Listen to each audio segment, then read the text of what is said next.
Cher Maître Jésus, notre divin ami, c'est avec une grande joie, Seigneur, que nous nous rencontrons pour cette étude. Et nous remercions, Seigneur, de cette opportunité que nous avons de cette rencontre.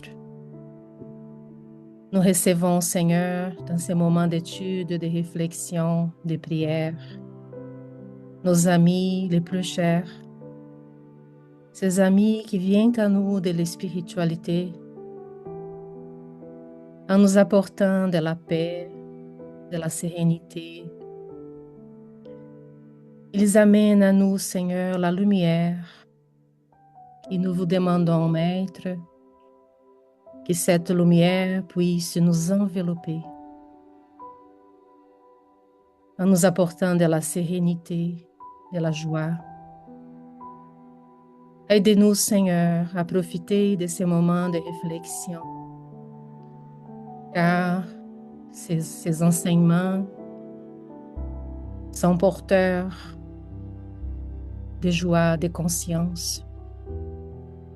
Tout ce que nous apprenons, Maître, avec cette doctrine, nous aide à vivre dans ce monde avec conscience et compréhension.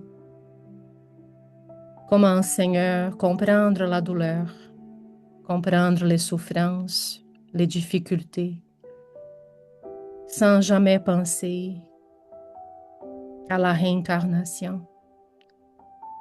Comment, Seigneur, vivre dans ce monde plein de turbulences, sans comprendre que nous sommes dans une école, que nous sommes ici pour apprendre, pour grandir, pour devenir plus forts, pour faire de la lumière en nous-mêmes. Nous remercions, Maître, de cette possibilité et d'avoir avec nous toujours la présence de ces esprits de bonté, de lumière, qui nous aident dans notre chemin. Qu'il puisse, Seigneur, rester avec nous et nous aider toujours. Que nous puissions, Maître, pendant cette étude, recevoir de l'intuition et recevoir cette lumière pour nous aider dans la compréhension. Et que nous puissions, Maître, garder avec nous, dans nos foyers, cette lumière de paix et d'amour. Restez, Seigneur, cher bienfaiteur, avec nous, aujourd'hui et pour toujours. Qu'ainsi soit-il.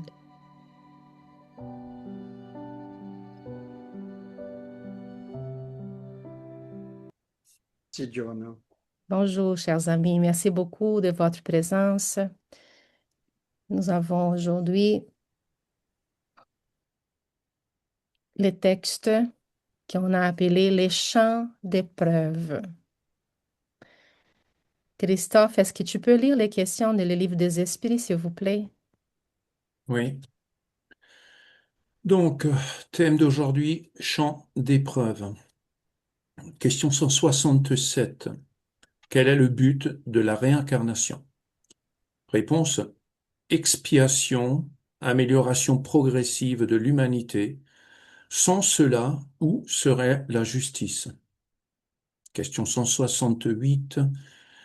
Le nombre des existences corporelles est-il limité ou bien l'esprit se réincarne-t-il à perpétuité? Réponse. À chaque existence nouvelle, l'esprit fait un pas dans la voie du progrès. Quand il s'est dépouillé de toutes ses impuretés, il n'a plus besoin des épreuves de la vie corporelle. Question 196. Les esprits ne pouvant s'améliorer qu'en subissant les tribulations de l'existence corporelle, il s'ensuivrait que la vie matérielle serait une sorte d'étamine ou d'épuratoire, par où doivent passer les êtres du monde spirit pour arriver à la perfection? Réponse oui, c'est bien cela. Il s'améliore dans ses épreuves en évitant le mal et en pratiquant le bien. Mais ce n'est qu'après plusieurs incarnations ou épurations successives qu'ils atteignent dans un temps plus ou moins long, selon leur effort, le but auquel ils tendent. Est-ce le corps qui influe sur l'esprit pour l'améliorer ou l'esprit qui influe sur le corps? Réponse, ton esprit est tout, ton corps est un vêtement qui pourrit. Voilà tout. Merci, Christophe. Est-ce que Christiane peut lire les prochains textes, s'il te plaît? Oui, bien sûr. Dans le champ des épreuves, la vie sur Terre peut être comparée à un vaste champ d'épreuves où chaque esprit s'engage en cherchant la victoire sur lui-même, selon les valeurs dont il ne peut se passer dans l'immortalité triomphante. C'est ainsi qu'il n'existe pas de berceaux identiques pour ceux qui abordent l'immense arène de nos anciennes luttes.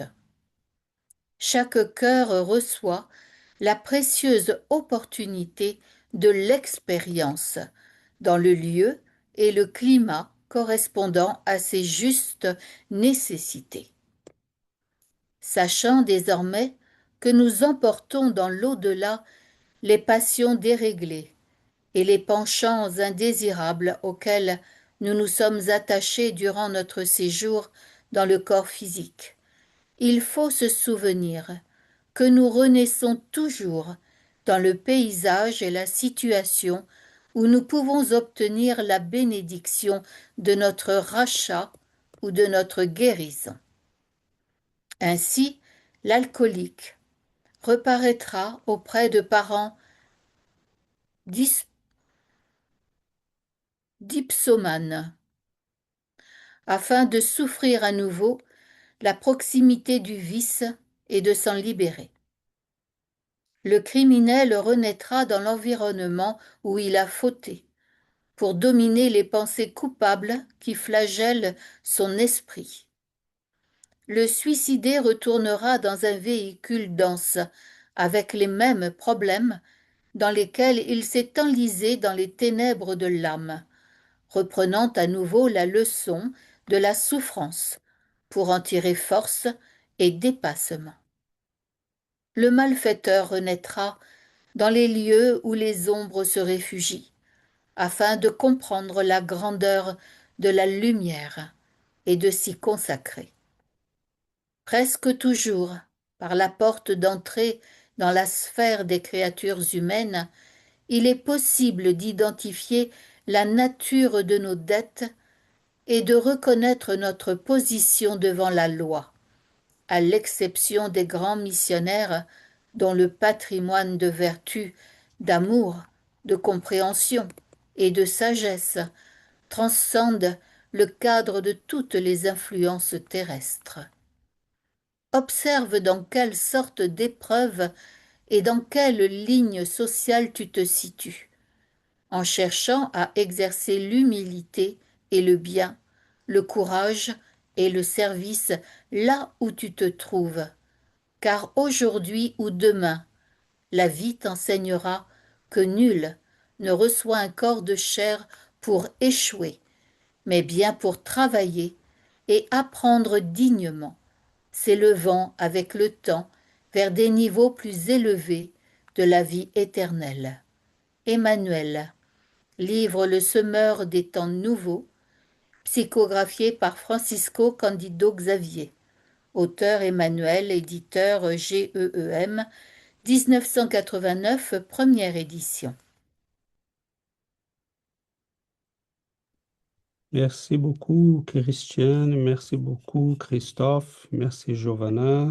Merci à tous. Euh, c'est, c'est probablement, comme Giovanna disait dans sa prière, c'est probablement une des grandes bénédictions que nous avons sur ces mondes, la connaissance nous permettant de comprendre les structures de la réalité dans laquelle nous vivons. Nous n'avons pas la possibilité de tout savoir grâce à Dieu. Ça serait aussi dangereux, mais c'est bien quand on voit les questions du livre des esprits et après une explanation comme celle d'Emmanuel, qui en fait d'une profondeur assez considérable. C'est pour ça que je pense que l'étude, c'est toujours gagnant pour nous, parce qu'on peut, chacun peut voir un aspect qui n'a pas été vu par nous-mêmes quand on a étudié au lit tout seul.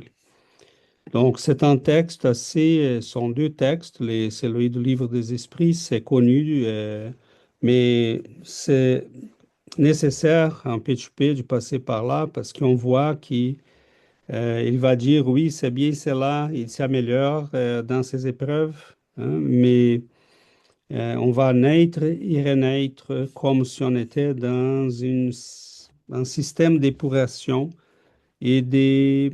En fait, l'image que Giovanna a utilisée aussi, ça il me semble la plus belle, que c'est celle d'une école.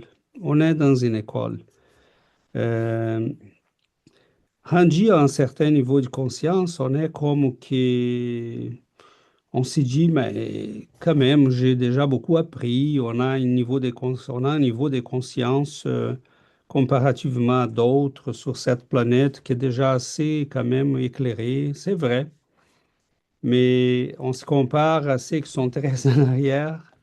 Des fois, on ne se compare pas à ceux qui sont vraiment en avance sur nous. Et on sait bien qu'on est sur une planète des épreuves et des expiations, et que la marque caractéristique d'un monde comme le nôtre, c'est vraiment être habité par des âmes qui sont encore en grande difficulté, qui ont besoin des épreuves, pas parce que Dieu veut nous punir ou veut nous faire mal, mais parce que nous avons besoin de grandir. C'est la vision que le spiritisme porte sur la souffrance. Euh, Ça peut amener quelques-uns à une mauvaise interprétation parce que les gens vont penser qu'on cherche à justifier la souffrance. Non, on explique tout simplement la souffrance. C'est pas dire elle est la condition essentielle. Non, elle est tout simplement la meilleure condition pour nous, compte tenu, étant donné notre état d'évolution. La souffrance, c'est tout simplement apprendre dans un moment de notre évolution qui à chaque action correspond une réaction. C'est tout simplement ça. Et très souvent, nous avons besoin d'y comprendre que, bon, si tu as fait mal, c'est mal revient sur toi. Si tu n'as pas soigné ta santé, tu vas vivre avec un corps qui a besoin d'être soigné pour que tu apprennes, puisses apprendre à, à soigner ton corps. Si tu n'as pas fait attention à ton esprit, bon, tu vas vivre dans un environnement qui correspond à tes choix. Donc, c'est très intéressant les textes d'Emmanuel parce qu'il utilise quelques premières choses. Il va dire, qu'est-ce qu'on cherche euh, en venant au monde? Bon, on cherche la victoire sur nous-mêmes. Seulement ça, ça donne déjà une conversation de 10 heures parce que euh, la grande difficulté, et nous les remarquons à partir du moment qu'on commence à faire la réforme intime, la grande difficulté que nous avons, c'est vaincre nos penchants, nos pulsions, c'est contrôler nos instincts, c'est éduquer notre esprit, c'est trouver la discipline qu'on trouvait déjà ceux qui nous devancent dans les champs de l'évolution.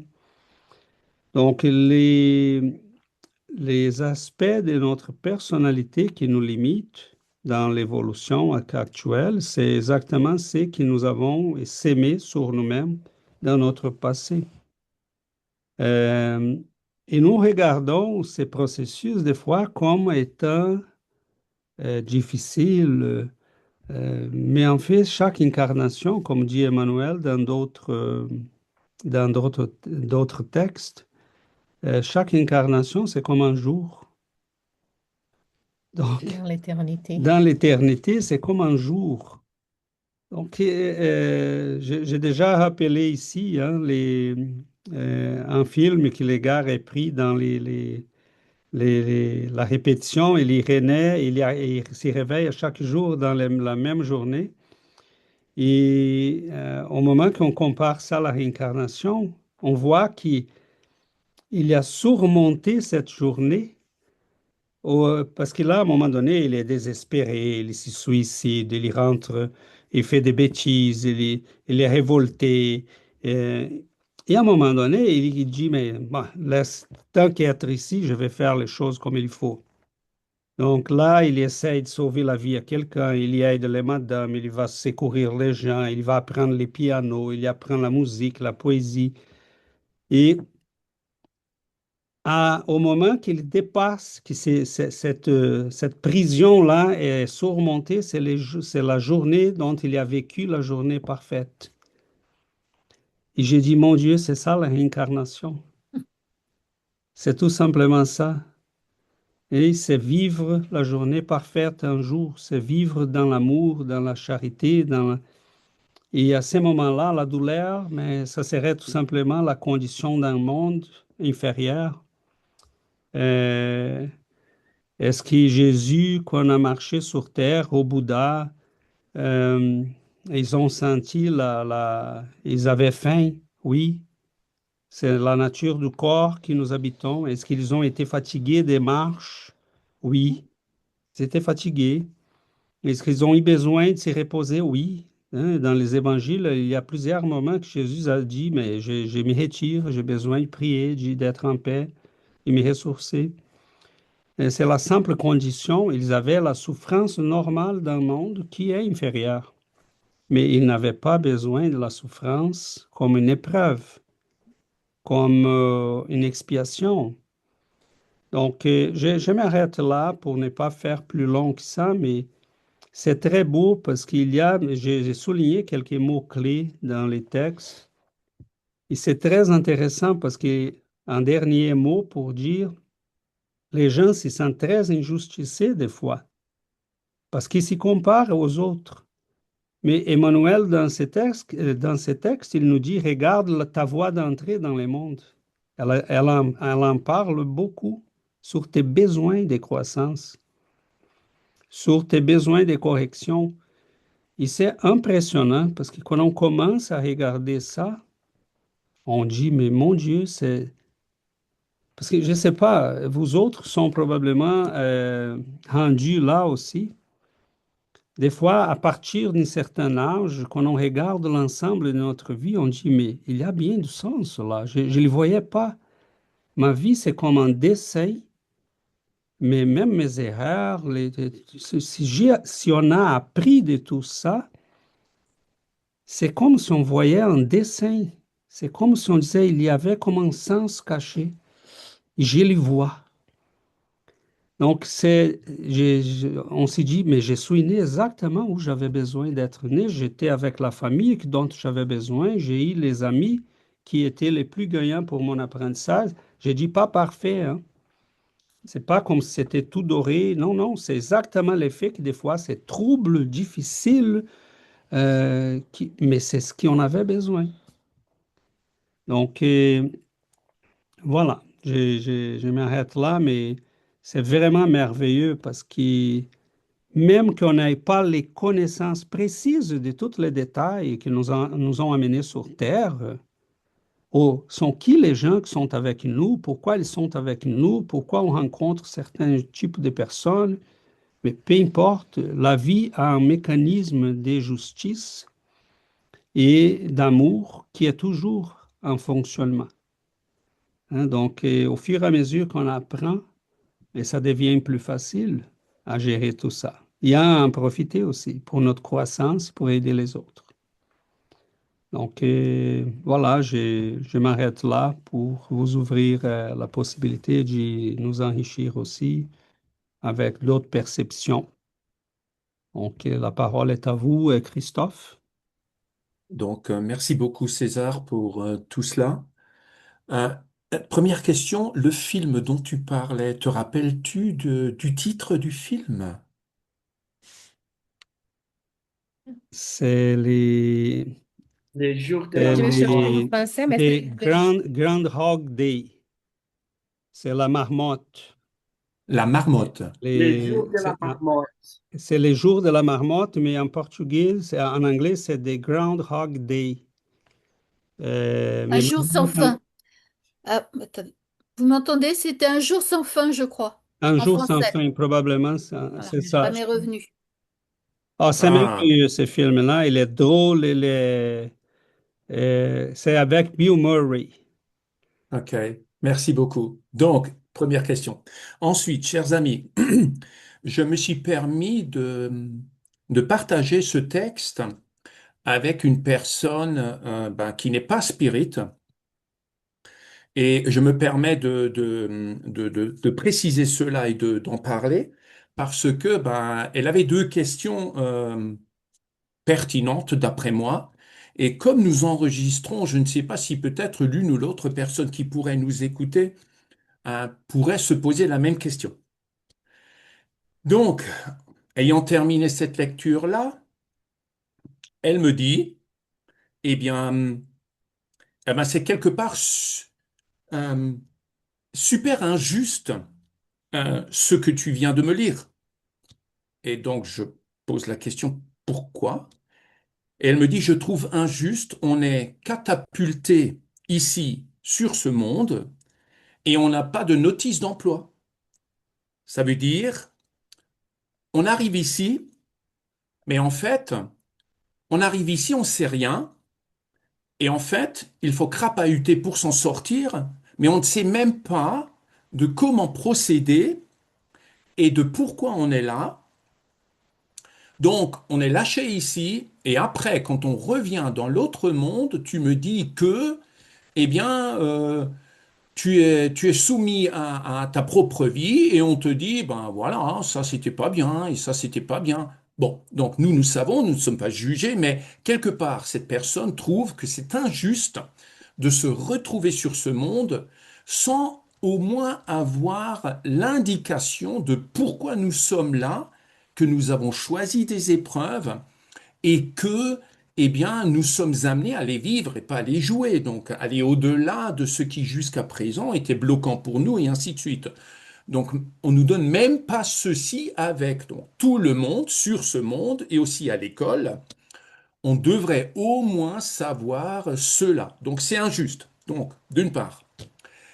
D'autre part, elle me dit, je ne comprends pas pourquoi on devrait souffrir si on était né dans un monde bien meilleur, parce que peut-être il en existe d'autres où l'amour est bien plus présent.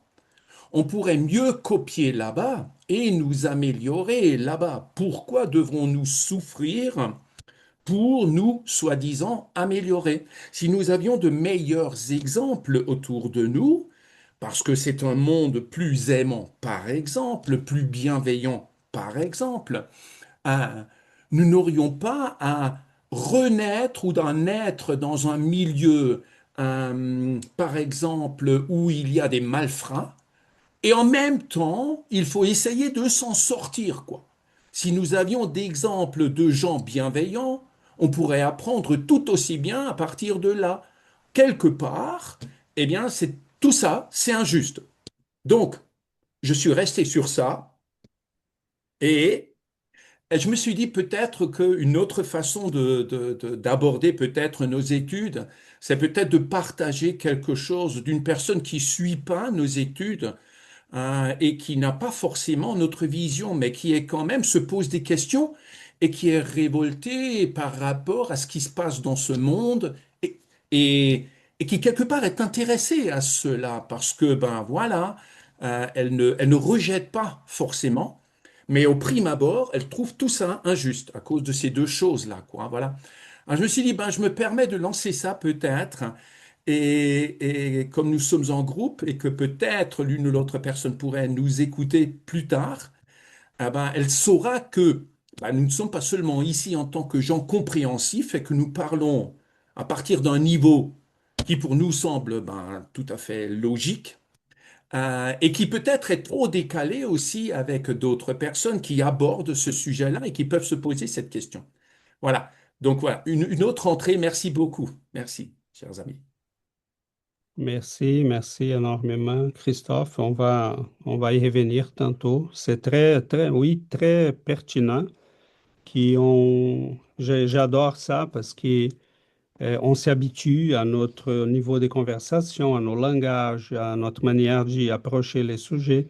Et c'est évidemment enrichissant quand on a quelqu'un qui nous pose une question. J'ai vécu ça avec ma fille d'ailleurs, qui, elle est une fille vraiment qui travaille fort, qui étudie, mais qui n'a pas tous les temps qu'elle a voulu pour être avec nous tout le temps.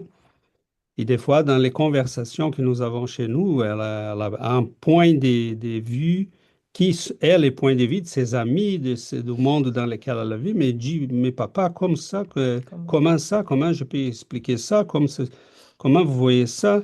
Et là, on voit que, oui, on a du travail à faire pour rendre ça plus didactique à nous tous. Donc, oui, super, merci beaucoup et on va y revenir tantôt après Dominique. Oui, bonjour les amis. Déjà, je voudrais remercier le savant mélange que nos amis César et Giovanna font tout le temps dans les textes de l'étude entre des questions et un texte d'Emmanuel. Je trouve ça très bien. Je voudrais rebondir sur la question 167 concernant le but de la réincarnation. Euh, Emmanuel, dans le livre Religion des esprits, qu'on a étudié hier, il parle, il dit que Dieu a peuplé les mondes d'êtres vivants qui sont tous amenés au but final de la providence. C'est intéressant ça, l'amour inconditionnel et l'évolution de l'âme qui est en relation avec ce texte. J'aime beaucoup aussi une communication dans le livre La survie de Rufina Noguera qui dit euh, que les mondes sont des champs que Dieu cultive et la récolte, c'est le progrès des âmes. C'est beau, n'est-ce pas? Alors, voilà. Et concernant la question 168, euh, la réponse est un baume de consolation pour tous les esprits. À chaque existence que nous faisons un pas vers l'évolution, vers notre amélioration. Et ça, c'est réconfortant. Pourrait-on dire que, en nous analysant, sur 10 imperfections, eh bien, il y en aura au moins une qu'on aura améliorée en repartant de cette planète, ou plus, bien sûr. Et admettre la réincarnation, c'est synonyme aussi d'évolution individuelle. Et nous tous, et ça revient à répondre à la question aussi de Christophe, nous tous, si nous admettons la réincarnation, que nous cherchons de tout notre cœur et avec la volonté d'évoluer, eh bien, il y aura aussi l'évolution de la société et qui deviendra l'évolution de l'humanité et l'évolution de la Terre. Nous qui passons par tous ces mondes, dont le premier est derrière nous, les amis, c'est les mondes primitifs. On est passé déjà sur Terre, qui est un monde, qui est une terre d'épreuve et d'expiation. Donc, on a déjà travaillé, puisque nous nous retrouvons sur la deuxième planète. Et ça, c'est intéressant. C'est que derrière nous, il y a des frères et sœurs qui commencent à peine sur ces mondes primitifs. Je ne vous dis pas les mondes primitifs, que la réalité, hein. Et, et pour finir, j'aimerais aussi dire, avant que j'oublie, euh, un frère dans le spiritisme christique disait toujours évolution ici-bas, évolution dans l'au-delà.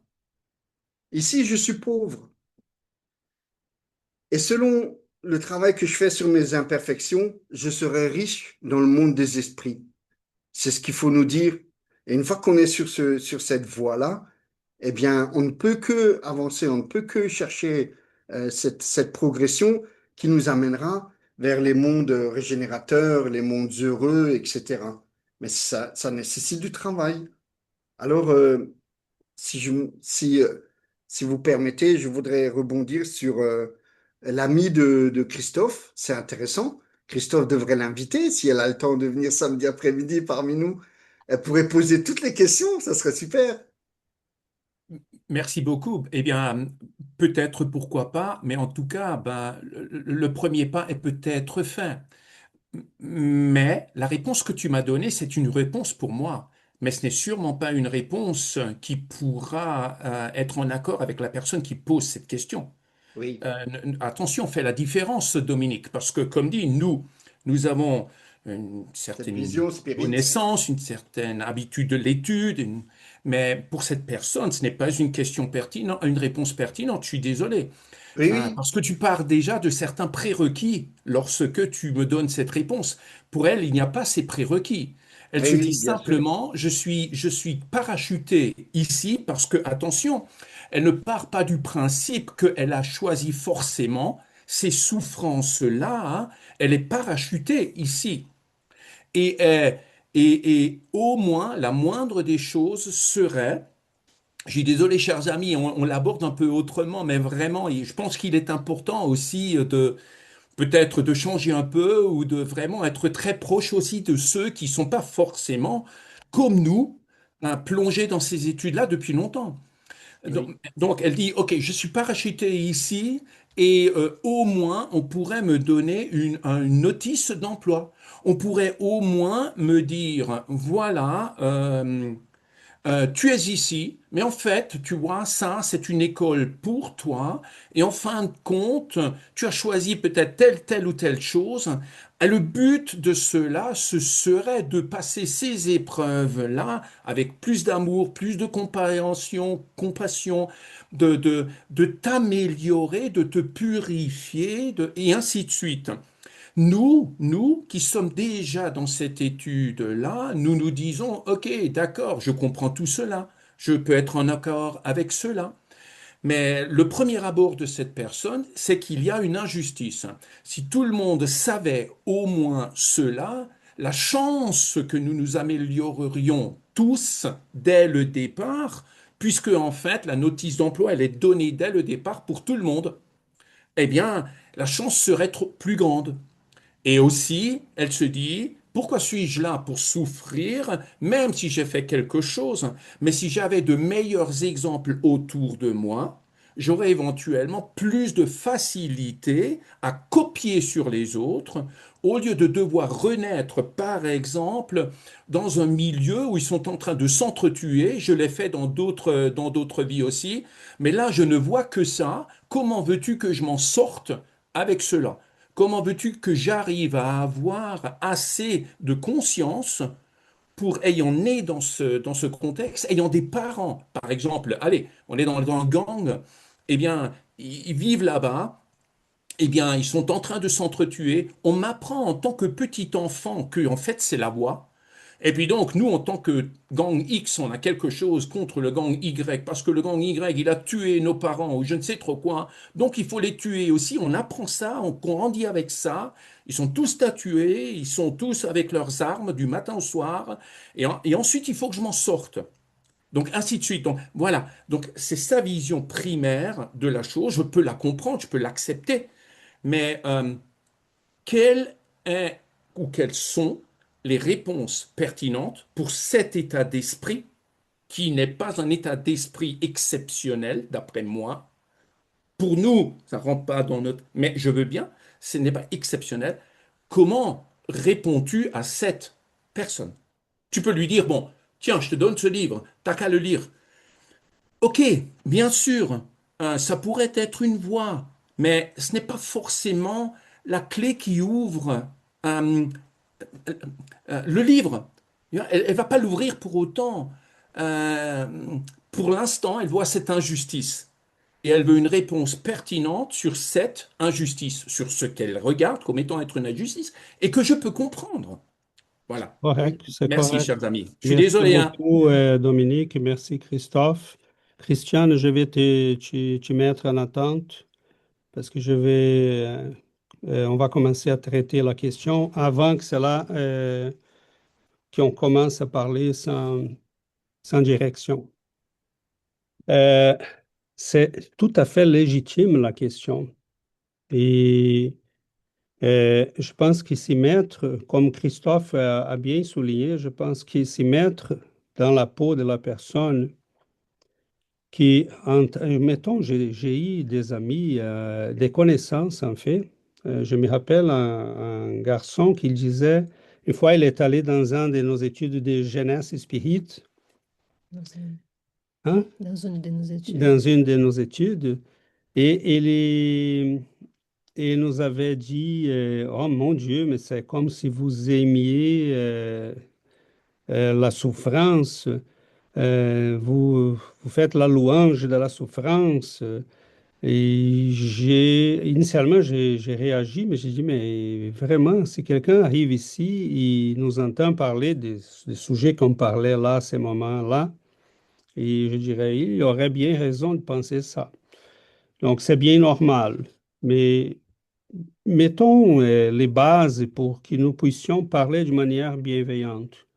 La première chose, c'est que oui, ça prend du temps pour s'approprier ses langages, ses connaissances. Et la personne est légitime la question, mais elle doit savoir aussi qu'il y a beaucoup de préalables derrière une affirmation des fois. Donc, première chose.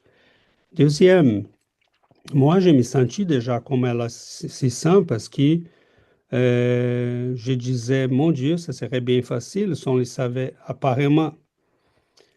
Euh, Autre point, c'est que supposons que nous arrivons à une école. Prenons un exemple, faisons en sorte qu'on va imaginer ça. Euh, Nos parents nous ont amenés à ce monde, ils nous aiment. Hein. C'est pas par haine qu'ils nous ont mis sur ce monde. Et c'est pas par haine qu'ils vont nous envoyer à l'école. Mais l'école n'est pas l'endroit facile. Supposons qu'on arrive à l'école. Les directeurs viennent voir, ils nous donnent un livre et il dit, voici les manuels d'utilisation. Vous devez les lire pour savoir comment fonctionne. Et là, les garçons les regardent, ils disent, c'est quoi lire? Qu'est-ce qui sont ces symboles-là? C'est quoi ça? Je ne reconnais pas ça. Mais vous devez les lire pour savoir comment fonctionne. Donc, les problèmes avec l'apprentissage, c'est qu'elle fonctionne dans les mondes dans lesquels nous sommes. Et apprendre dans les mondes ne change pas les mondes, nous change à nous.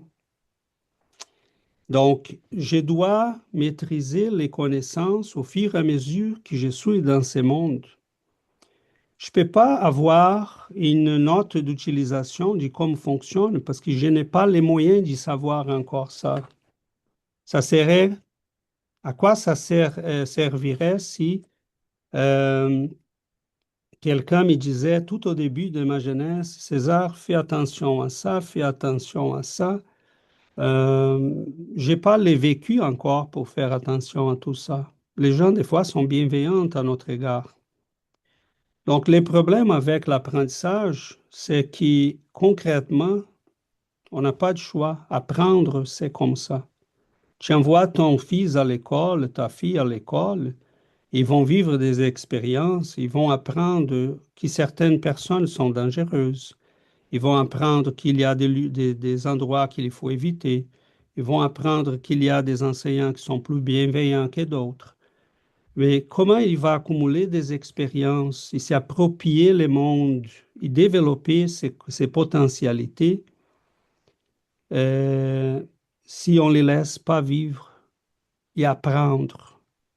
Donc, Dieu n'a pas de choix parce qu'il nous a donné une conscience, mais on commence dans toute simplicité. Il nous a créés pas avec des privilèges. On a un chemin d'apprentissage à faire. Et on a l'impression que cet apprentissage est difficile parce que nous sommes au début. Au fur et à mesure, nous avons déjà tous vécu ça ici. Au fur et à mesure qu'on apprend, ça devient plus facile d'apprendre. Au fur et à mesure qu'on maîtrise les expériences de la vie, ça devient plus facile à vivre. Et à un moment donné, la connaissance devient exponentielle. Les moments que nous vivons ici, c'est un moment d'épuration. Écoute, tu as vécu plusieurs vies dans les vices. Dieu t'a laissé la liberté de vivre, mais il a attaché à ta liberté les conséquences pour que tu puisses apprendre. Donc, notre niveau de conscience ne nous permet pas d'être approché par quelqu'un. C'est comme si j'approchais un autochtone dans la forêt amazonique pour l'expliquer la civilisation. Je peux l'amener dans une ville à côté de son petit village, là, caché dans la forêt, et dire, ben, tu vas commencer à connaître tout ça. Mais il va vivre des belles expériences et des expériences qui vont lui faire peur, qui vont lui... Donc, l'effet qu'on soit, Dieu est tout le temps en train de créer les esprits.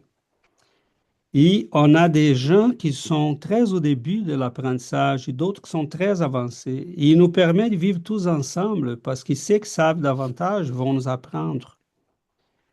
Et comment on va maîtriser et apprendre si, au titre que je suis ignorant, Dieu me dit, ben, tu as passé une vie à prendre de l'alcoolique, de l'alcool, tu es devenu alcoolique, tu as fait mal à toi-même, mais je vais te ramener dans un endroit qui n'a pas d'alcool. Mais comment peut-on apprendre de nos erreurs si Dieu dit, bon, je vais effacer ces erreurs parce qu'il était ignorant, mais comment j'apprends?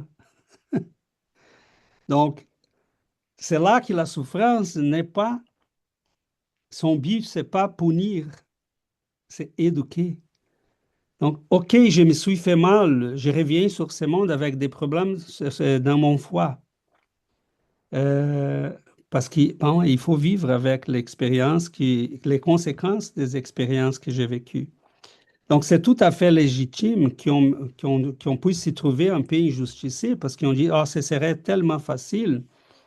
Si quelqu'un me disait les pourquoi, il me montre, ah oui, on y pense, mais c'est comme un enfant qui arrive à l'école et à qui on donne un manuel d'utilisation de l'école et de la vie, mais il dit, mais je ne sais même pas lire. Donc, comment Emmanuel peut nous expliquer tous les chemins que nous avons devant nous si il peut revenir, il peut nous donner. Donc, on n'a jamais manqué de maîtres. Plus on regarde en arrière, d'ailleurs, je ne sais pas, peut-être que je me trompe, mais c'est impressionnant quand on regarde en arrière, quand on voit la grandeur des maîtres qui étaient là.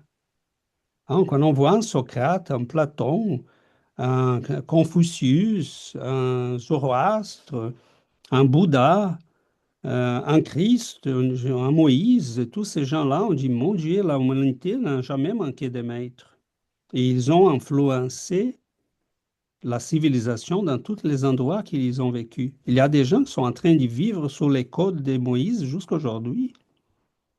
Oui. Donc, mais parmi ces codes-là, il y avait les 10 commandements si on suivait, on ne s'y trouverait jamais dans la souffrance. Hein, parce que là-dedans, c'est implicite l'amour, la bienveillance, hein, ne pas faire mal aux autres. Donc, de manière didactique, je ne peux pas expliquer à un enfant. Si je suis le directeur de l'école, je dis, écoute, je vais t'expliquer parce qu'il faut que tu comprennes que tu vas arriver à l'université. Et il dit, c'est quoi l'université? Hein? Et à ce moment-là, en étant un enfant, il veut sortir à la pause et il veut aller jouer. Je peux lui dire, écoute, tu pourrais avancer davantage là si tu allais à la bibliothèque étudier. Mais il est à la phase de la vie qu'il veut jouer. Il a besoin de socialiser, de connaître, de tomber, de se blesser. Donc, l'apprentissage, c'est nous prenons comme pour des adultes, mais spirituellement, on ne l'est pas. Donc, Dieu nous a mis où nous avons besoin. C'est une école et elle est difficile. Et au moment qu'on se rend compte qu'apprendre, c'est quelque chose qui dépend de nous et qui, plus on le fait vite, plus les choses s'améliorent, c'est à notre avantage qu'on en a compris ça. Mais même pour arriver là, ça prend du temps. Mettons, je regarde aujourd'hui et je vois qu'il y a des milliers de personnes qui n'ont pas compris encore la loi des actions et réactions. Ça prend des milliers d'années des fois pour un esprit. Oh mon Dieu, je fais mal. Les mal reviennent sur moi. Oh Seigneur, je ne les voyais pas. Donc, c'est impressionnant que même une chose si simple, ça peut prendre énormément de temps. Et là, on s'est dit, oh, mais si on m'amenait dans une école où il n'y en a que des bons exemples, mais me changer de place ne change pas moi. Je continue d'être ignorant, je continue d'être instinctif, primitif, parce que mon niveau d'évolution à ce moment-là, c'est celui-là. Donc, si j'échange en indien, on dit indien au Brésil parce qu'on les appelle indígenas, mais ça serait Autochtone, les autochtones. autochtone dans les langages Ou indigène. indigènes, hein, ça pourrait être ça. Merci, Christiane. Si on l'amenait il y a quelques indigènes au Brésil qui sont dans des tribus isolées encore. C'est comme si ces gens-là étaient dans l'ère des pierres. Ils sont même pas rendus aux métaux. Imaginez. Ils sont ramenés une personne comme ça à la civilisation. Ils ont été déjà filmés de loin et à un moment donné, ils voyaient l'hélicoptère ou des avions qui passent. Ils prennent les arcs et flèches là pour tirer dessus parce qu'ils ne savent pas c'est quoi. Pour eux, ils vont créer toute une mythologie des monstres, des êtres. Donc, si je ramène cet individu à Harvard ou à Sorbonne, on les laisse en plein Paris. Et il est complètement. Donc, si on nous amène, nous, avec les instincts que nous avons, avec les aspects de l'homme vieux qui est en nous, s'il nous ramène sur une planète habitée par des esprits comme Mère Teresa, Emmanuel, Chico Xavier, Léon Denis, mais nous, on va être un problème là. Sérieux pour ces gens. Mais supposons qu'un, oui, ça peut marcher parce qu'il est minoritaire. Je pourrais ramener cet esprit-là. Ça prend du temps là parce qu'il est enfant turbulent, agressif, indiscipliné. Je le ramène dans une école stricte, paisible, mais il va être tourmenté, ces garçons-là, parce qu'il y a besoin d'autres milieux. Hein? Donc, ça pourrait marcher, mais pas certain. Mais ramenons maintenant 5 millions sur une planète paisible. Est-ce que les bons exemples vont porter fruit? Pas vraiment. Je rappelle l'exemple que Raoult Teixeira nous donnait une fois. Il a dit, on peut enlever la personne d'un milieu, mais des fois, on ne peut pas enlever les milieux de la personne. Et il nous donnait un exemple qui disait, à Rio, on a eu un gouverneur qui a bâti une ville, qui a enlevé toutes les gens qui étaient dans une favela. Ils l'ont déplacée dans cette petite ville, tout belle. 3 mois après, elle est devenue une favela. Donc, j'ai image ici, je suis en train d'imaginer la chose pour que Christophe et nous autres aussi, ceux qui vont nous écouter, puissent comprendre qu'en fait, n'a pas d'injustice. Hein. Ce qu'Emmanuel dit dans ces textes, c'est on va être au niveau de l'école que nous avons besoin. Qu'une personne se pose des questions comme ça, c'est légitime, mais ça montre qu'elle a besoin de commencer à lire, parce qu'elle va progresser vite, vite. Parce que ces questions sont des questions de haut niveau, sont des questions d'une personne qui réfléchit, mais qui ne doit pas rester dans les conforts de dire, tant que je me sens injustifié, j'ai une défense pour ne pas changer. Ce que Christophe a fait, c'était dire, voilà, ça c'est le début. Veux-tu savoir davantage? Veux-tu aller plus en profondeur? Et donc, je peux te donner, après la mort de Léon Denis, et tu auras toutes les réponses. Et les problèmes de l'être, de la destinée, et tu auras toutes les réponses. Donc, la question est légitime. Elle ne peut pas cependant rester là. Parce qu'on peut aussi être dans une logique de poser une question pour dire, tu vois, j'ai une bonne raison pour ne pas changer et pour ne pas aller plus loin. C'est notre mécanisme de protection pour rester campé dans la révolte, hein, et dans les non-changements. Désolé du temps que j'ai pris là, mais je passe à Christiane et on revient après pour nos discussions. Bon, ben, vous avez très très bien expliqué. Merci beaucoup, César, hein. Moi, ce qui m'a amusé avec Christophe, c'est que cette dame, elle se sent parachutée. Mais vous savez, moi, quand de mon temps, on allait à la maternelle à 6 ans. Bon.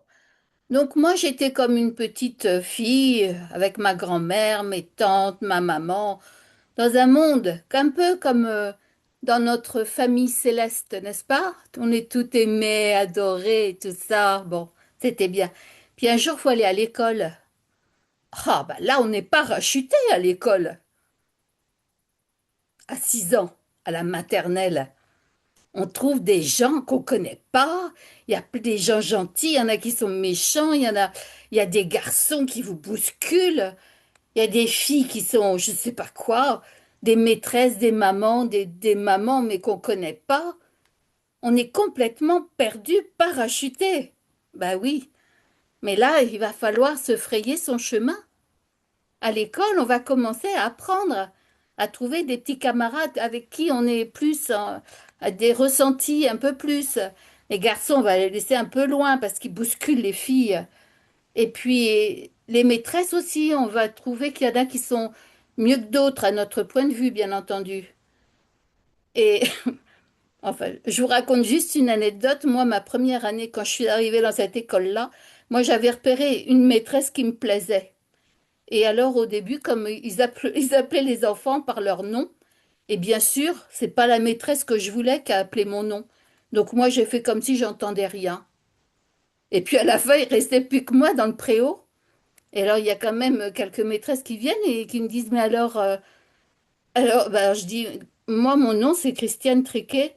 Bah, on t'a appelé tout à l'heure. Oui, mais moi, je veux pas aller là, je vais aller avec cette dame-là. Et ben, on m'a emmené avec cette dame-là.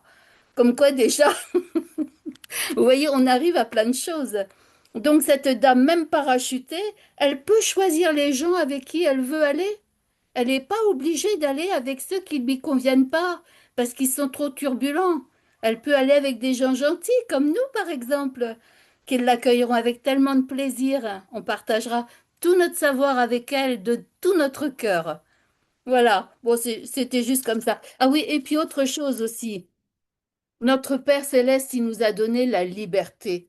Cette dame, elle dit qu'elle veut un mode d'emploi avec un chemin comme ça. Il faut travailler là, il faut travailler ceci, il faut travailler là, puis à la pièce, c'est tout droit, tout droit.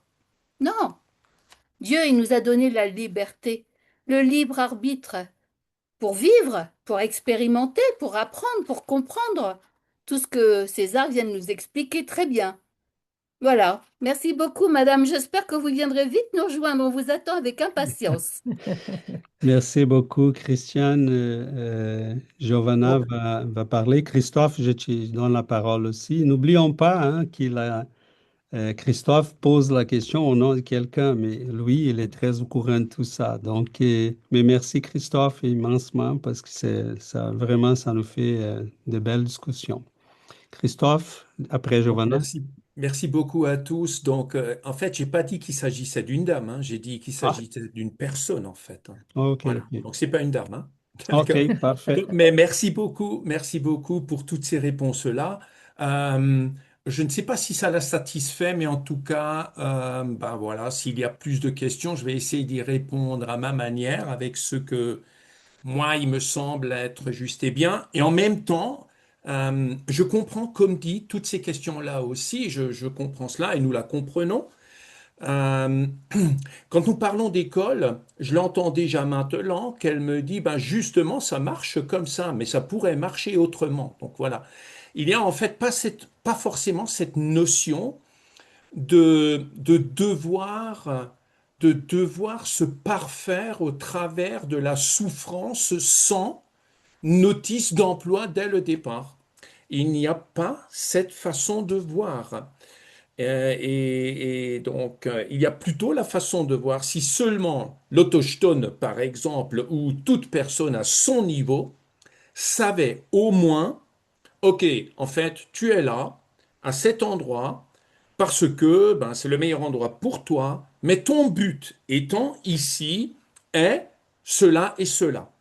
Au moins cela lui permettrait, je l'entends déjà, hein, lui permettrait de savoir d'une part pourquoi elle est là et de savoir que eh ben, elle va rencontrer certaines difficultés, mais qu'il y a un but derrière ces difficultés qui peuvent lui permettre ben, d'avancer et d'être plus libre et ainsi de suite. Donc voilà. Mais je comprends tout cela, bien sûr. Je pourrais y répondre de cette manière-là aussi. Mais comme dit, voilà. En tout cas, ben voilà, c'est peut-être un chemin qui a commencé. Merci beaucoup, chers amis. Merci. On peut passer à autre chose. Merci. Merci beaucoup, Christophe. Giovanna. Ben, je voulais, nous sommes enseignants de profession et quand on reçoit dans un groupe une personne qui n'a, César parlait de préalables tantôt, quand j'ai un étudiant qui n'a pas les préalables pour suivre les cours que je donne, donc c'est très difficile de le faire avancer comme les autres qui ont les préalables. Donc on vit tout ça tout le temps. Donc, pour avoir certaines connaissances, il faut d'autres connaissances inférieures, disons comme ça, pour pouvoir accepter la nouvelle connaissance et pouvoir grandir. Donc, quand on arrive moi, certaines personnes sont déjà prêtes à avoir des exemples dans la vie. Ils suivent les exemples. Des gens qui sont déjà, qui se sont déjà développés moralement ou intellectuellement pour percevoir ceux qui sont plus avancés, pour percevoir les gens qui ont des attitudes qui sont nobles, mais il y a des gens qui ne sont pas encore prêts à ça. On voit des jeunes qui les parents essayent de toute façon de montrer les bons chemins, mais les jeunes n'arrivent pas à comprendre. Ils vont insister à vivre à leur façon. Ils pensent être dans les bons chemins parce qu'ils ont choisi, ils ont les droits de choisir leur chemin et ils sont libres pour choisir leur chemin. Ils vont suivre les amis, ils vont pas suivre les parents. Donc, ces jeunes-là, ils sont pas encore prêts à recevoir ce qui est noble et bon et beau. Donc, chaque personne, dans son niveau de maturité, va recevoir ce qu'il est prêt à recevoir. On ne peut pas forcer. Et je vois comme ça la vie, on ne force pas. J'ai des amis qui savent comment je pense, comment je vois la vie, mais ne s'intéressent pas. à venir me voir, ils ne s'intéressent pas à poser des questions, mais ils sont au courant de comment je vois, quelles sont mes croyances, mais ça ne les intéresse pas. Donc, si cette personne a, a, a parlé à Christophe de cette façon en posant, c'est peut-être qu'il y a quelque chose déjà en elle qui est prête à aller chercher des réponses. Donc, les réponses, si on est prêt à recevoir les réponses vont nous arriver. Si la personne est déjà prête à recevoir certaines connaissances, d'une façon ou d'une autre, ces connaissances vont y arriver. Oui. Et la personne va être ouverte à les recevoir. C'est un livre, c'est un ami, comme Christophe, par exemple, de l'invitation. Mais la personne ne peut pas se cacher en arrière d'une révolte. Mais bon, là, si c'est comme ça, moi, je me suis, je suis pas correcte de qu'il soit comme ça. Donc, il faut apprendre aussi l'humilité. Il faut être humble. Donc, l'humilité nous permet de grandir, et nous permet d'aller chercher des connaissances supérieures. Si on comprend qu'on a beaucoup de choses à apprendre dans notre chemin, c'est sûr qu'on va chercher les réponses dont on a besoin. Donc, chaque chose va nous arriver au moment qui nous pourrons profiter de ces choses-là. Parce que si il nous arrive des choses qu'on ne peut pas encore profiter, c'est un gaspillage. Donc, c'est à nous de courir et de se développer. Je parlais des étudiants, j'ai deux étudiantes qui sont, ça me fait, c'est triste de voir parce que les autres comprennent très bien, mais ces deux filles-là, elles ont tellement de difficultés, mais une vient me voir tout le temps, l'autre veut pas savoir. Donc, c'est comme ça, quand on veut savoir, quand on cherche quelque chose, on va courir après. Donc, Et cet exemple que Giovanna donne, c'est très intéressant parce que ces deux filles-là ont été catapultées à une position qui ne les appartient pas. C'est les processus là dans les écoles, ben, les gens viennent des écoles différentes. Là, tu peux avoir un prof faible qui donnait des examens faciles, tu passais, tu arrives au niveau supérieur et là, tu n'es pas prêt. Donc, ça serait un peu comme l'exemple, la question qu'elle nous posait, la personne nous posait, c'est envoyer quelqu'un à un endroit qui, ben, pas encore je n'ai prêt. pas prêt pour être là. Donc, ça va être peut-être encore pire. Tu vas te sentir tellement mal et pas à sa place, que ça peut être difficile encore plus. Oui, parce que par exemple, c'est très difficile même de poser une question. Devant les autres qui connaissent la matière, elle se sent gênée de poser des questions Des fois, la parce question que, est tellement de base que les autres regardent comme à dire, mais mon oui, Dieu. hein. Donc, c'est complexe tout ça. Christiane, te fermer, ton ton micro. micro. Excusez-moi. Oui, je disais, en France, on a une formule qui dit quand l'élève est prêt, le maître paraît. Voilà. Oui, ça, c'est bien ça. La vie nous apporte les maîtres dont nous avons besoin à chaque circonstance. Et c'est intéressant. J'adore, je vais m'y répéter là, mais j'adore ce genre de questions, j'adore ce genre de réflexions. Parce que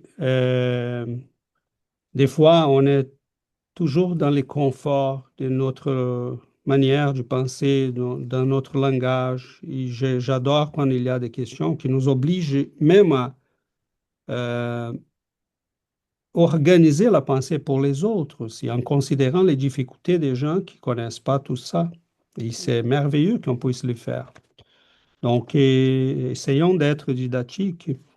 Et avant de passer à Christophe, comment je ferais pour enseigner, apprendre à quelqu'un la liberté?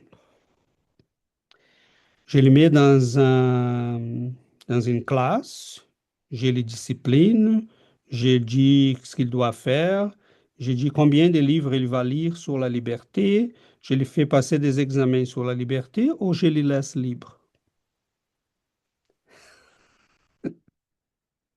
Dieu nous a donné une conscience, il nous a donné la liberté. Il n'y en a pas d'autre moyen d'apprendre la liberté. Mettons, quand je vous demande, explique-moi la pensée, on peut. On peut essayer, on peut dire, oh César, on pense avec des images, on pense avec des mots, on organise les arguments, mais concrètement, si tu penses, tu sais c'est quoi penser. Explique-moi la volonté. Tu peux expliquer là, tu peux lire 300 livres sur la volonté. Si tu n'as jamais fait l'exercice de ta volonté, tu ne sais pas c'est quoi. Parce que c'est une chose qui s'apprend dans l'exercice. Ce sont des puissances de l'âme. On les apprend en faisant. En pratiquant. Après, on peut écrire des livres sur la volonté. Mais quand on voit Napoléon Bonaparte, hein, un petit Corse qui personne ne prenait au sérieux là, tout à coup, cet homme montre une volonté de faire. Un Jules César ou un Jésus-Christ ou un Kardec sont des gens qui avaient une volonté d'acier. Donc, est-ce qu'ils peuvent écrire des livres sur la volonté, mais il y a des choses qu'on apprend en faisant. Et on amène un enfant à l'école et on dit, mais vas-y. Ok? Il y a des maîtresses, des enseignants, des personnes qui vont être bienveillantes, comme Christiane a dit, d'autres qui ne sont pas bienveillants, mais il faut qu'ils sachent vivre. Ok? Et même qu'on essaye hein, d'être bienveillant, d'y avertir l'enfant, des fois mes enfants me disent, oh papa, à ce moment-là, on faisait telle chose. Je dis, mon Dieu, même avec tout qu'on vous apprend, tout ce qu'on vous enseigne, on vous a... Ah oui, mais les enfants font des bêtises. Donc, il n'y en a pas une autre manière. Mais on a toujours l'impression de cette injustice parce que concrètement, on est à la phase des bases de l'apprentissage. Rendu à un niveau plus élevé, les choses vont devenir moins difficiles parce qu'on va tellement accumuler des expériences. C'est ça qu'il faut dire à cette personne et à ceux qui nous écoutent. Au fur et à mesure qu'on apprend, l'apprentissage, si elle reste en nous. Même que la mémoire de nos vies ne reste pas en nous, tout ce qu'on apprend reste en nous. Et mettons, à quoi ça servirait d'avoir la mémoire des crimes que j'ai commis en étant possédé par la colère, par l'égoïsme et l'orgueil?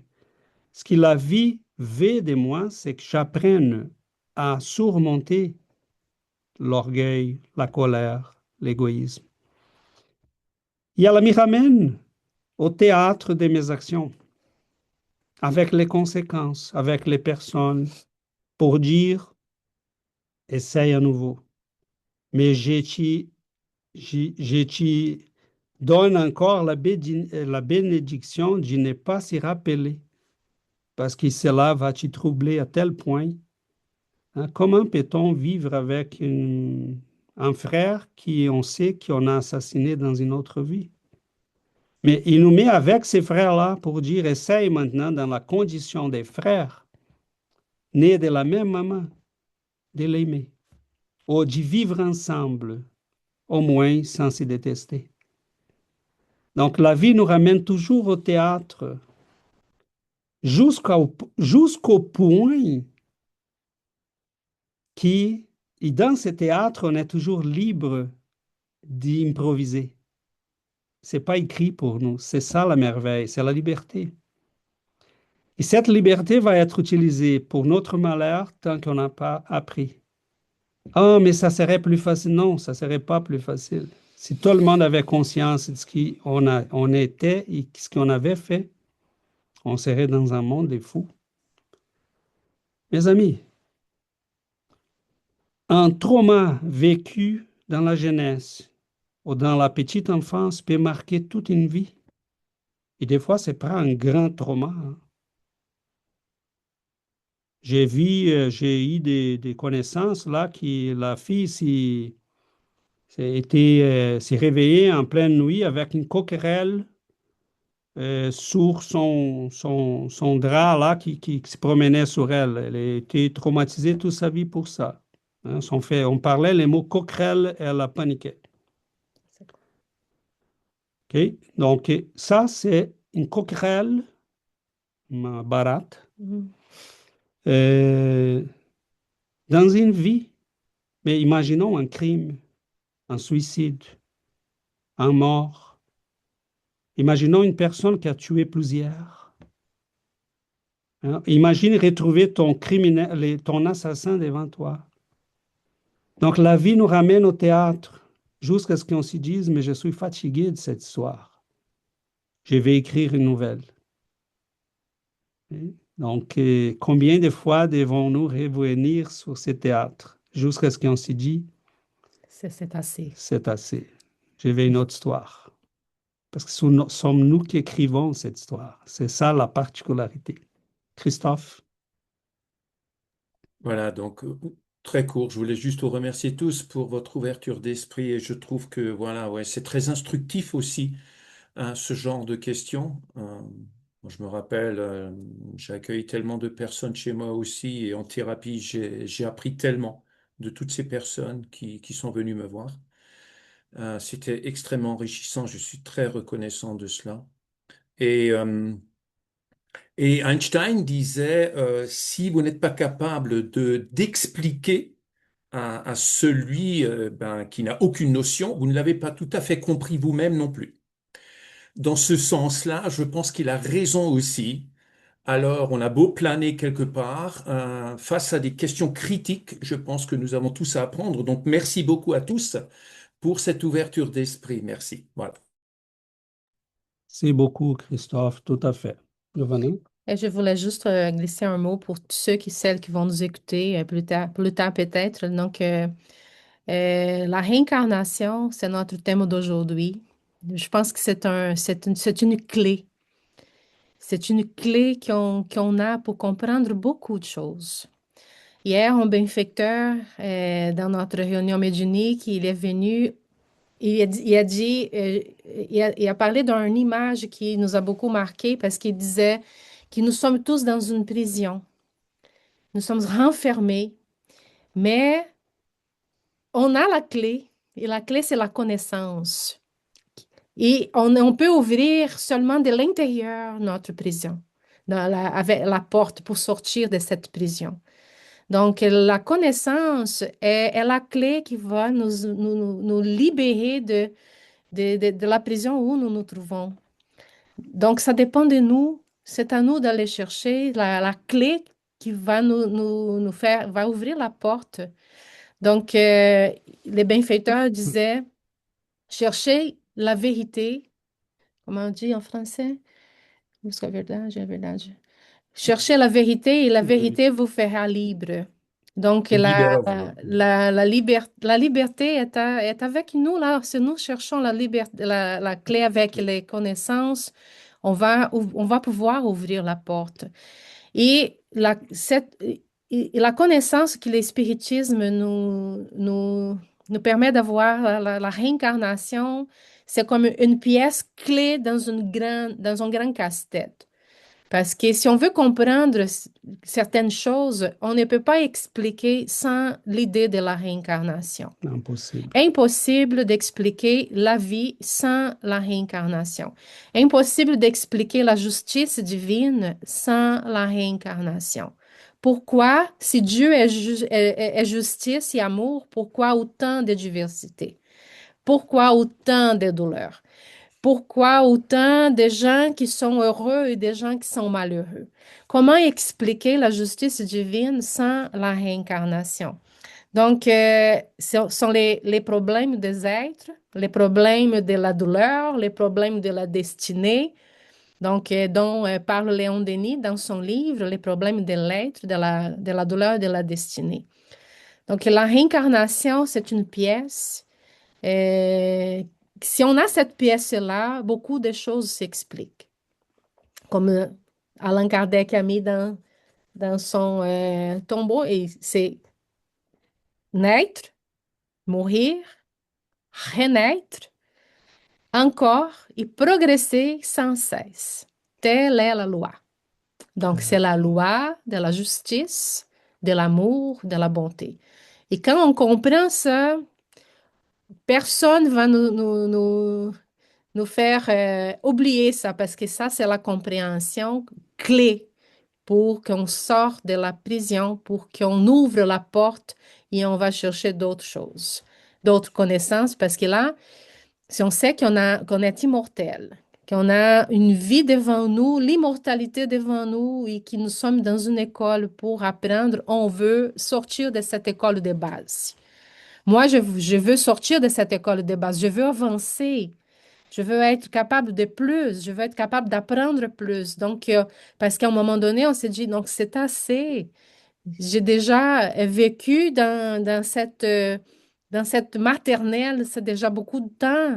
Donc, mais ça dépend de nous, de notre volonté. C'est notre volonté qui doit doit faire, nous faire sortir de là. Donc, c'est une force qu'on doit développer en nous. Mais si on a la connaissance, si on sait qui, c'est comme ça, donc on va chercher ça. Merci, Giovanna. Et Dominique? Oui. À la fin du texte, il nous invite à observer dans quelle sorte d'épreuve nous sommes et dans quelle ligne sociale nous nous situons. Souvent de fois, avant d'avoir des réponses, on ne s'observe pas ça. On n'observe pas dans quelle famille nous sommes nés, dans quel contexte, dans quel pays. Et ça, c'est deux mots qui sont primordiaux parce que ça nous permet d'avoir, comme Giovanna dit, des clés. Et quand viennent les épreuves, ça peut nous paraître long et entraîner un découragement. Et c'est pendant cette lassitude qu'il faut faire appel à notre guide spirituel. Nous savons que nous en avons. Il y a certaines personnes, des frères et sœurs, qui ne le savent pas encore. Alors, ils n'ont pas cette clé. Ils n'ont pas encore la foi en notre Maître Jésus. Mais tout ça, on apprend lentement. C'est une école, comme on dit. Et souvent de fois, durant les épreuves, autour de moi, j'entends des frères et sœurs qui se sentent abandonnés. Cette impression, il faut la chasser de suite. C'est là qu'il faut faire appel à notre guide. Même si la personne ne croit pas en Jésus, elle croira peut-être en Charbel Maclouf, ou elle croira en Allah, ou elle croira à quelqu'un d'autre, qu'elle fasse appel à cette force. Et surtout, il est nécessaire que nous apprenions aussi à laisser ce temps qui est utile à notre avancement. On ne peut pas aller plus vite. Et lors d'une épreuve, il faut acquérir, il faut travailler sur la patience et le calme pour la maîtriser. Et on ressentira le baume de tous ces esprits protecteurs qui sont derrière nous et qui sont là, qui demandent juste à ce qu'on leur dise, j'ai besoin de vous, aidez-moi s'il vous plaît.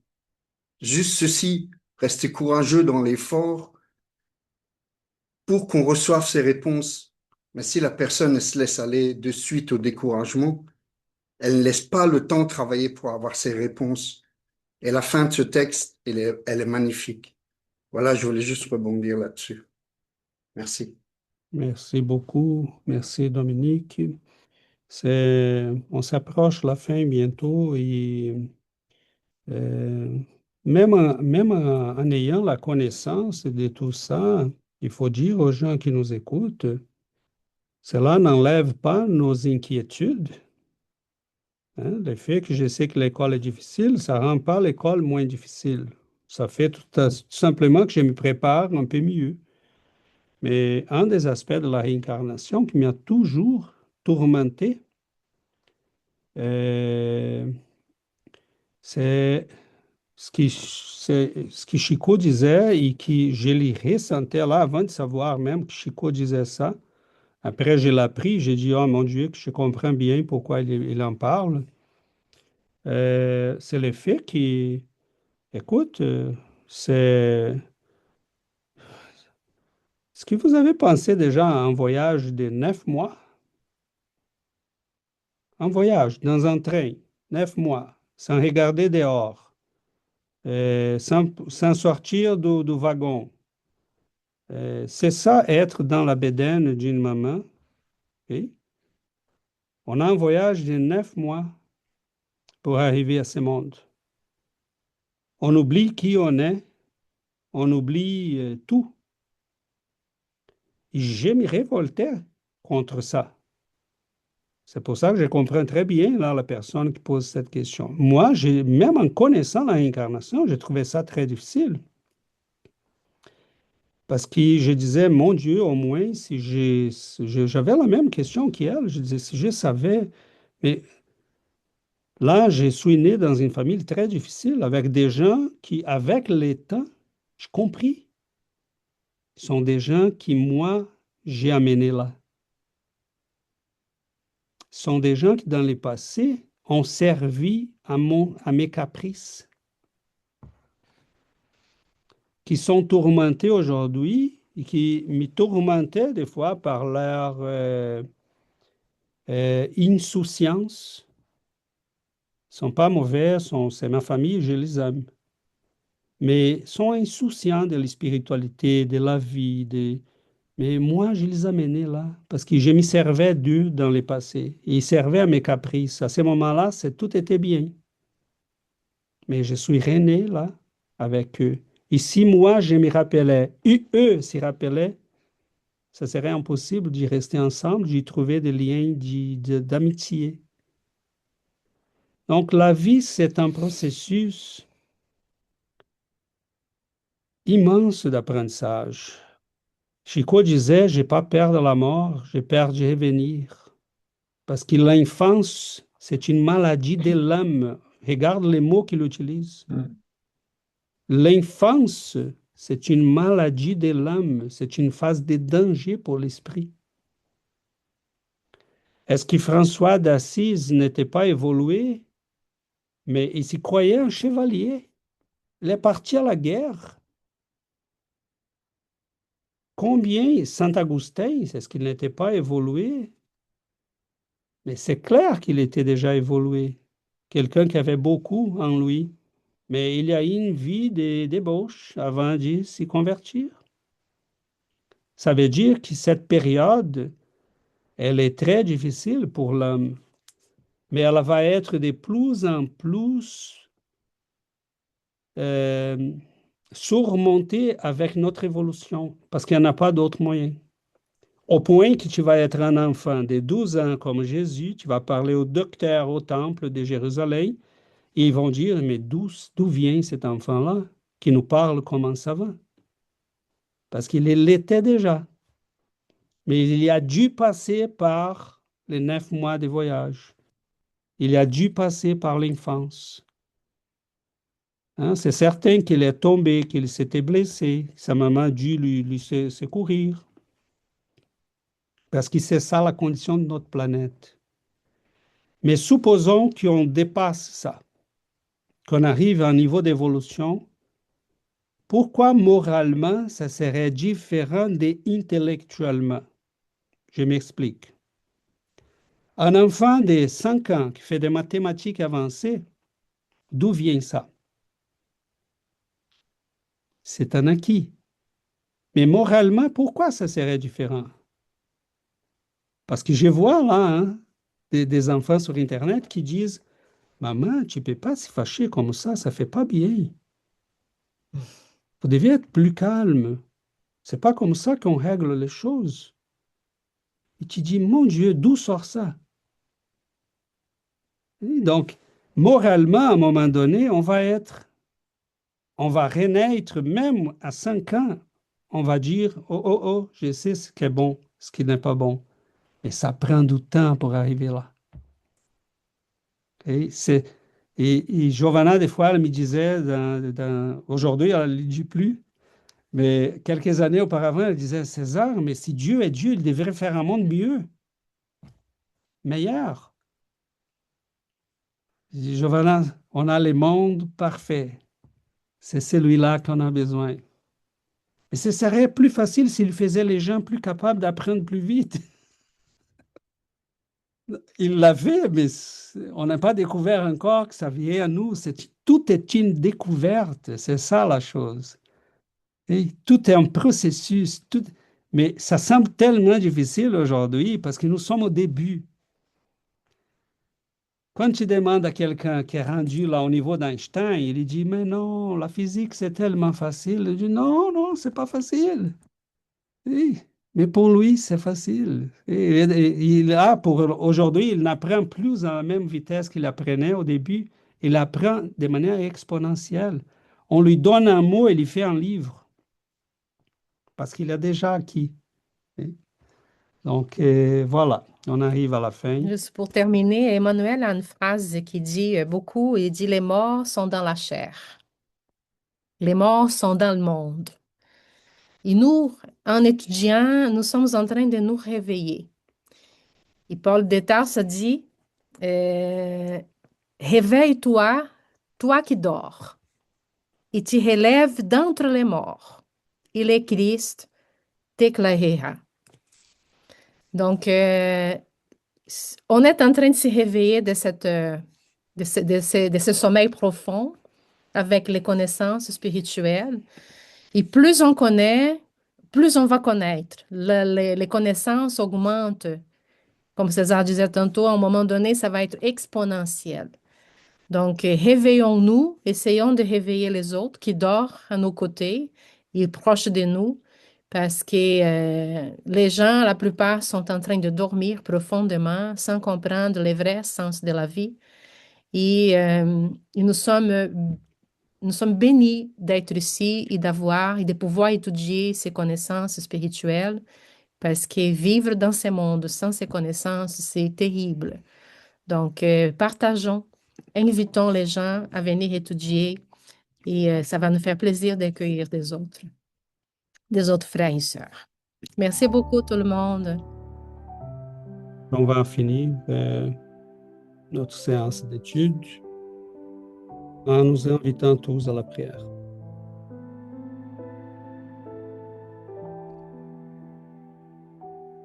Chers amis,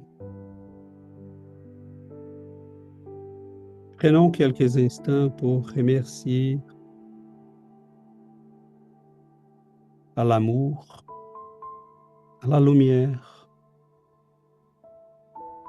à la bonté de ces êtres qui sont avec nous, qui attendent de nous qu'est la volonté, les désirs sincères, l'humilité d'apprendre, d'écouter, d'y s'ouvrir. Nous reconnaissons, Seigneur, notre petite condition. Nous savons maintenant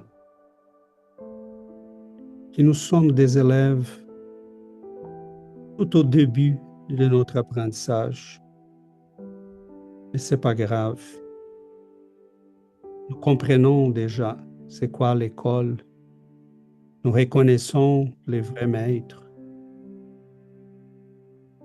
Nous savons où chercher la connaissance. Parmi tant de livres, on a finalement trouvé ceux qui nous montrent le chemin. Comme des cartes envoyées par des amis qui nous ont déjà dévancés de très loin. Comme des messages laissés sur le chemin pour dire par ici, fais attention. Nous voulons leur remercier de tout l'amour, toute la bienveillance qu'ils ont envers nous. Nous reconnaissons, Seigneur, et nous voulons être ces petits que vous avez appelés à vous. En disant aux apôtres, laissez-les venir, laisse-les venir. et me cherche. Ouvre le chemin. Que nous puissions, Seigneur, avoir l'humilité de reconnaître l'immense amour qu'elle a pour nous, la sagesse, la beauté de ces esprits libérés des souffrances, pas par des privilèges, mais par le travail, l'étude, le courage. Nous vous prions, Seigneur, de bénir nos vies, que votre lumière puisse se répandre dans nos foyers, envelopper d'amour nos êtres chers. On apprend de plus en plus à les aimer, à les respecter, à offrir tout ce qu'on peut. Comme nous aussi recevons de ces êtres d'amour et de lumière. Nous prions, Seigneur, pour nos frères et sœurs sur ce monde qui éprouvent la souffrance, le désespoir, la tristesse, la dépression. Nous prions pour qu'ils puissent s'y rappeler qu'au-delà des nuages sombres, il y a toujours la lumière. Qu'ils puissent s'y rappeler, Seigneur, que même au milieu des nuits plus sombres, il y a toujours des étoiles. Nous vous remercions de votre amour, Seigneur, qui nous donne la volonté et la liberté, qui ne brise jamais cette liberté, mais qui attend toujours qu'on puisse l'utiliser à notre propre bénéfice. Nous vous remercions, Maître d'amour, de douceur, de compassion. Nous vous embrassons, chers guides, chers amis. Nous savons qu'il y en a beaucoup d'amis qui sont avec nous, qui viennent aussi pour partager ces moments. Que nous tous puissions exprimer notre gratitude, notre reconnaissance. Merci, Seigneur. Merci, cher guide. Merci infiniment, chers amis. Merci. Ainsi soit-il.